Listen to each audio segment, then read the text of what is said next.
Hey, this show is entirely listener supported. That's you. You're a listener. If you want to support the show and find out how to get bonus content and early episodes and monthly video hangouts with me and Jeff, you can head to patreon.com/wehaveconcerns.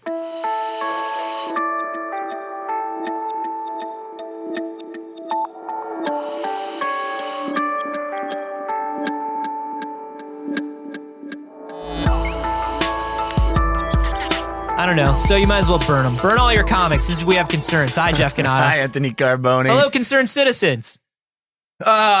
This is an interesting story. This was sent to us by GeneMan67 on the subreddit. Gene Man. Gene Man. Gene Man. I wonder if his name's just Gene. And it's like, hey, Gene Man. This is a story about the geomagnetic field that wraps around planet Earth. I'm sure you're aware of it. Yep.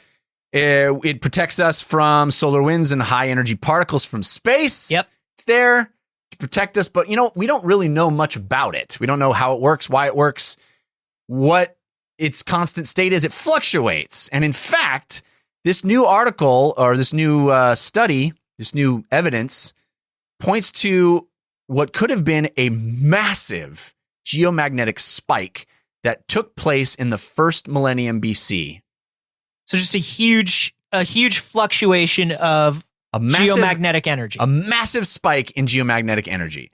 And how they figured this out, how they came to believe that this happened is absolutely fascinating to me. What they did was they took a bunch of pottery from Judah, the ruins of Judah, and they analyzed it. And what they analyzed was traces of iron in clay. Okay. And they checked out what the positioning of the iron in the clay was in the handles. Oh, that's dope. That's some Batman level shit. See, what happens is when you heat up iron in a kiln, what happens is if it's above its Curie temperature, which is 770 degrees Celsius, it becomes non-magnetic. And when clay is fired in a kiln, it's up well above the Curie temperature. Okay. And so so then as it cools, it's like it would form back into being magnetic and orient itself so the north and south pole goes where the geomagnetic energy is coming from. Right. So it becomes liquidy, right? Like the clay. Exactly. And then as it re-solidifies, because the clay around it is liquid, it sort of moves into position. It pulled toward where the magnetic spike is, right? Oh, that's so good. But there's a catch. We don't know where And now we know where the Riddler is. But check this out. Sure, we can tell that it's pulled toward where magnetism is, but we're looking at a piece of a pot. We don't know where that pot was sitting. We don't know what direction it was facing. Right. We don't know anything about it. So, that can't help us. Except one thing. We do know that handles on these pots were generally positioned flat with the top facing toward the sky. Right. So now we can look at where... And that's where space is! That's where space is. So they now know that the orientation relative to up and down is on the piece of the clay pot that they're analyzing where the iron particles are in it. So they can determine, and all of these pots, because they were fastidious in Judah to write down who the ruler was when the pot was made, they have a time stamp on all of the pots. Now we can chart over time. What a weird way to organize your spice rack. I know, right? What a strange way to keep things organized. Can you pass the salt? Which one's the salt? Oh, the salt is Emperor Fastidious. Emperor Fastidious. Sure, thanks. There you go. Yeah, that's exactly how it is. Yeah. So by looking at all that, they realized that there were actually two gigantic geomagnetic spikes. One in the 10th century BC and one in the 8th century BC. Now, what does a spike do to this iron? Just changes the orientation of it? It pushes it, it pulls it in a much more intense way one direction. So the relative positioning of all the particles in the pot. So it's distributed differently. So yeah, it's like somebody stuck a big magnet on one side and it like pulled all the particles in one direction. And when it's more powerful, it pulls them farther and more intensely and more concentrated, right? So they were able to determine that there are these massive spikes, more than we've ever experienced in recorded history. Mm-hmm. They don't know why. They don't know what caused it, but it had to have been a natural occurring phenomenon. It's the fucking Riddler, guys. Maybe it's the Riddler? I'm not. It's like you guys aren't paying attention. What is his overall plan there? Also, Riddler was in BC?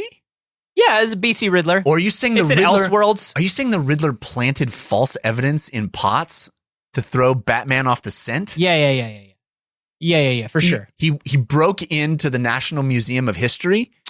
I don't think the Earth is over like 2,000 years old. It's a classic Riddler. It's a classic Riddler to make us think that the world is millions of centuries old. Yo, you got us, Rogues Gallery.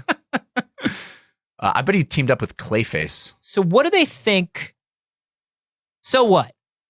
There's where I come from. So what? What does an electromagnetic or a geomagnetic spike mean? To the people in the 8th and 10th centuries BC, nothing. It doesn't mean diddly squat. They wouldn't have even noticed. Just keep doing your thing. To us, it could mean massive crisis. It could mean a catastrophe on a level we've never experienced. It could mean all computers malfunction. It means planes Is this a Y2K? crash. It means Is this a Y2K? Dogs and cats living together. Are you mass hysteria? Are they trying to Y2K us? Is this really a big deal? Well, they don't know if it'll ever happen again or when it would happen, but they do know it could happen because it has happened. Now, here's something we do know happens. We do know that we get terrified about stuff and we do stupid shit. Sure, that's a given. But we do know that the North and South Pole flip every so often. Which is so inconvenient for Santa Claus. It's super inconvenient because he has to move. It's like, how do you move all of the elves? Do you know what was really inconvenient for Santa Claus, Jeff? Delivering gifts to carnivorous dinosaurs.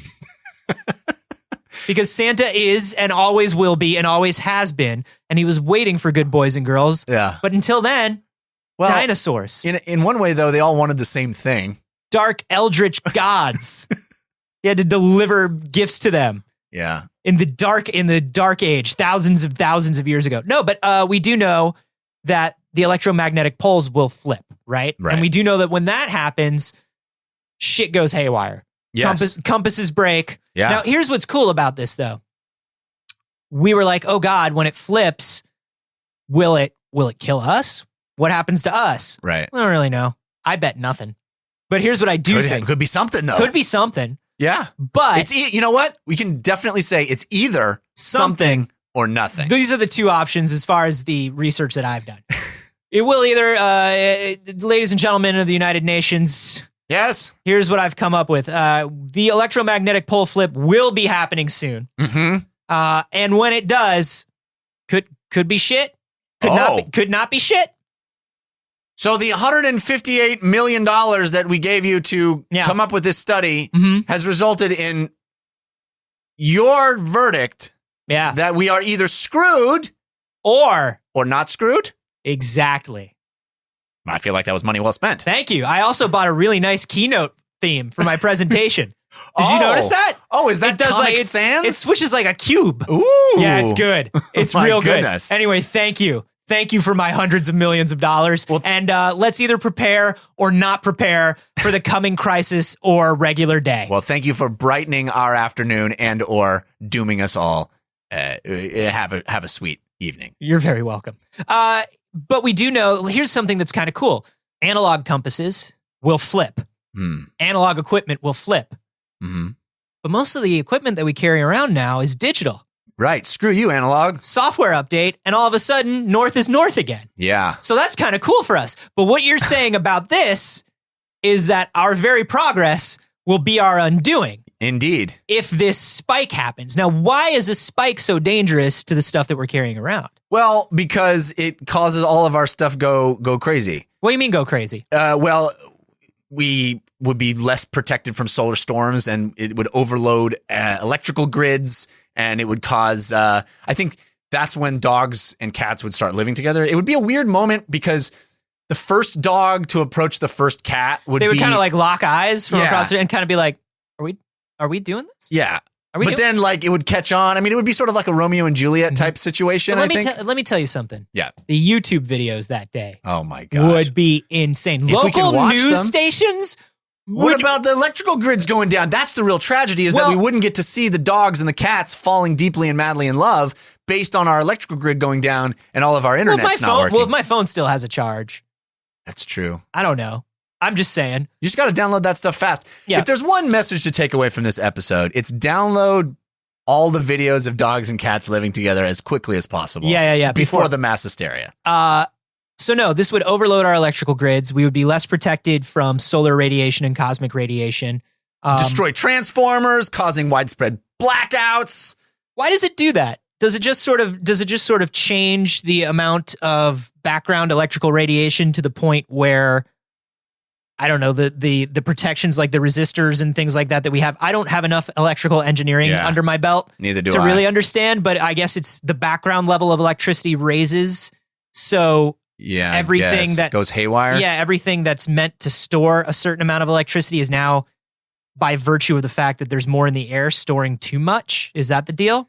I guess. If I don't understand it, it can't be dangerous, Jeff. That's true. I think that's how everything is. Especially if you don't understand it, it's not dangerous. Yeah, you can't be killed by something you don't understand. That's where the term ignorance is bliss comes from. Exactly. Ignorance is immortality. That's what it really means. If nobody ever told you about death, you would never die. Oh, I wish nobody told me. I know. I'm telling you now that you shouldn't be told, but it's too late. It's too late. We are doing a disservice telling our kids about death and also that there's no such thing as Santa Claus, because the guy has to move every few centuries from the North Pole to the South Pole. It's the least we could do. It's the least we could do.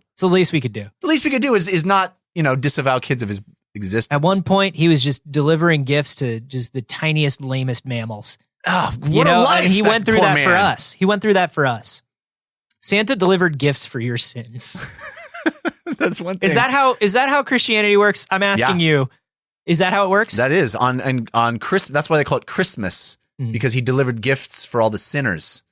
There's a naughty list where sinners hang out, and there was a nice list where only the mammals hung out. The good mammals that were vegetarian mammals. That sounds kind of specious, but that's okay. When is this happening, Jeff? Do we know? We don't. That's the problem, Anthony. We don't know. We don't even know if it's ever going to happen again. The good news is it hasn't happened for a long time, but that means we're due. Oh, you know what it is, Jeff? What? Is their gods probably died with them, and now their gods can't get angry and cause... Oh, you think that's what that was? The electromagnetic radiation. Their gods by making shitty pottery? And their gods were like, "Oh, you call this a jug? Fuck you! Don't you put my name on that piece of crap." They're just like parents. They're just like parents of every elementary school kid in the world, and just like, It's look, I made you another ashtray.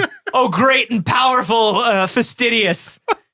This ashtray is for you. No, I don't even smoke. But I made it, and I put your initials in it, and I put the year, and I put our address, and that's a picture of me, and that's our dog. Those are just 3 squiggly lines. Are you not proud of me? I mean, I will always be proud of you. You're my little man. But thank you, oh Lord. It just like throws it into like a pile of 17,000 other. and then speed ramp through millennia, and then there's a dude like digging it up. He's like, "We found all the pottery." Yeah, that's what it was. They were big smokers. I think we know how they died.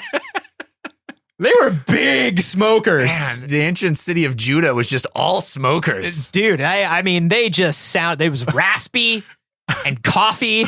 Their entire economy was based on ashtrays. There's just a bunch of like Tom Waits albums walking around. Here's a fun sentence that I love. It says, here's what one of the scientists says. If the 8th century BC geomagnetic jeté is real, models for generation of the magnetic field need significant revision. First of all, I like that she used jeté. Yeah. Second of all, cosmopolitan. This completely changes our understanding of what the geomagnetic field around Earth is capable of doing based on this jeté. But she does say if it's real, because it might not be real. Yeah. So here's my thing. Talk about the jeté. I mean, look. Consider the jeté. I'm going to talk about a jeté. I'm going to talk a plie.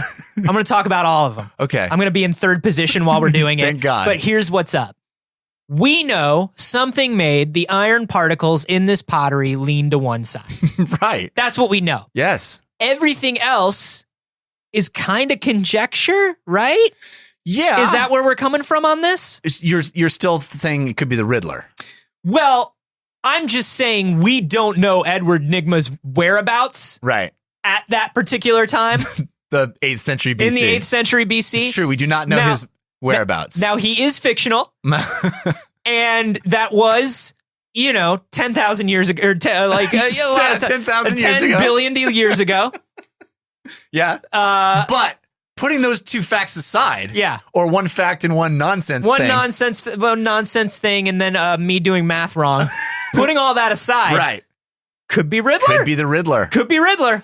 I think what we need is a geomagnetic Batman suit. Sure. I think you could I got geomagnetic Batman one year for Christmas instead of regular Batman, and I was so disappointed. Well, that's because Santa was moving that year. Santa was moving that year. He's like, shit, I packed up all the Batmans.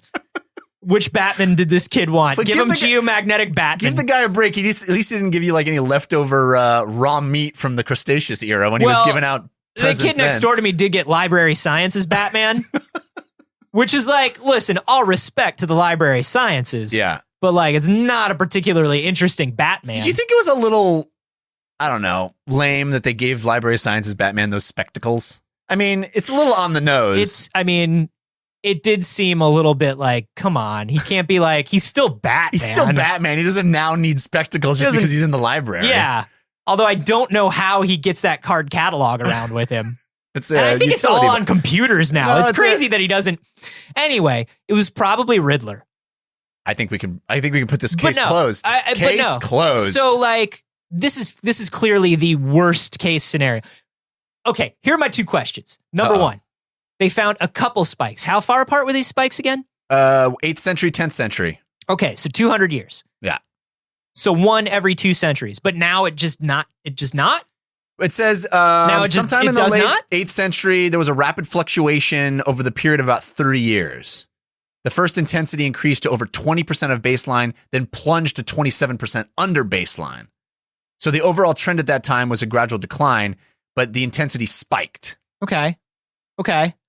So it was a period of unusual activity. Yeah. Okay. And we don't know why. Both the height and sharpness of the spike push up against the limits of what some geologists think Earth's outer core is capable of even doing. Man, you don't even know what the outer core is capable of. You don't want to know. You don't want to know. You don't want to push the outer core. The outer core. Don't you fucking push the outer core. Motherfucker. The outer core has a very particular set of skills. The outer core just wanted to retire and live in peace. Yeah. But the outer core thought the tragedy was all behind him. You should have not taken the outer core's daughter. No. That was 3 times? That was your first mistake. That's crazy. That's a crazy amount of times to try that. That was your first, second, and third mistakes. Those were all of your mistakes. You made 3 mistakes. And now every week on TV, they're stealing his daughter. Is that what's going to happen? Is that how it works? Why are they messing with the outer core like that? Don't do it. Seriously, I saw the preview for the Taken series, and I'm just Taken series? I didn't even know there was a Taken series. There's a Taken TV series, and I'm like, still Taken? Just gonna take his daughter every week? That's a lot of taking. That's like at a certain point, you got to look internally and blame yourself. Yeah, or maybe you got to be like, dude, like, what am I doing wrong as a parent? Where this is happening not just like 3 times over 10 years, but now 13 times in one television season? Yeah, 1's a fluke, 2's a trend, 3's a problem. Yeah, 16 is like, yo, 16 I might send HRS after you, dude. 16 is a full series pickup is what that is. That's what that is. And I mean, the residuals are great, but at what cost to your relationship with your child? Yeah. Are we talking about the Earth's core now or Liam Neeson? I'm pretty sure we're talking about the Earth's Liam Neeson. We're talking about the Earth's, when Liam Neeson gets angry, there is a spike in geomagnetic energy. Maybe that's what it all is. That's what it is. Is Liam Neeson the Riddler? Is that what we've come to? Well, I think we can all agree that Jim Carrey is not the Riddler. We've seen it, and we looked at it, and we were like, okay, that happened. It was an experiment. But we tried it, and we think that's not it, is what we think. So it was protect yourself. Get ready. It was a period of intense fluctuation. It was unusual. They don't know what caused it. It could have been something localized that they don't know about as well. Yeah, they don't know how exactly. They don't know the exact. There could have been some sort of other natural phenomenon that caused this. Yeah. something It could've just particular to been the region. Right near Judah, there's a weird magnetic spike, but There's a strange black monolith near Judah. you don't know. Who knows? Maybe. Children are disappearing. I mean, Call Liam Neeson. Call the Earth's core. all the ground has gone fallow, but I'm sure that there's nothing. Fine. It's fine. If we just make 30 more ashtrays, everything will be forgiven. Just give more ashtrays. So no, I mean, sure, this is something we want to give credence to a little bit, but it's also something we want a lot more study on because I feel like this is something that we would have seen. Right. Maybe. But maybe it's on the horizon. Maybe we should all get our geomagnetic bat suits and be prepared. Maybe we should. To find out, watch my 30-minute presentation that I gave to the United Nations. Geomagnetic spiking. Is it? Is it? It could be or not. Are you concerned about things like this? I remember when we did a D-News about flares in solar energy and how a particularly large flare in solar energy could cause an electromagnetic pulse. Right. And I remember it really frightened a viewer to the point where like they sent me like a really concerned message and like we had to go back and forth a little bit about it. About how kind of rare that chance would be and all these things. Is this the sort of thing that you hear about that kind of freaks you out? Because I don't get freaked out. It's like the beginning of Annie Hall when he's... the universe is expanding. Yeah, what's the point of going to school? The universe is expanding. Brooklyn isn't expanding. Yeah.